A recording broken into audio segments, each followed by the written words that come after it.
So guys that's the final appearance जो मैंने face pack last है फेस पैक के बाद अपने फेस पैक को रिमूव किया और अपना कोई भी फेवरेट जो आपका फेवरेट हो वो मॉइस्चराइजर अपने फेस पे अप्लाई कर लीजिए and done.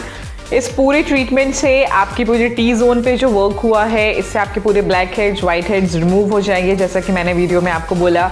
So this is very quick and easy process, आप इसको ट्राई कर सकते हैं। आपको पसंद आया हो मेरा वीडियो और आपको ये ट्रीटमेंट वर्क करे आपके फेस पे, सो प्लीज़ लाइक बटन ज़रूर दबा देना एंड मेरे चैनल को जितना हो सके सब्सक्राइब करिए, शेयर करिए।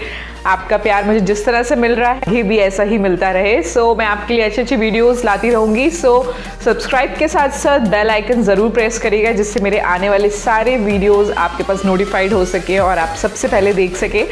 सो that's all for my today's video. Thank you for watching guys, take care, bye bye.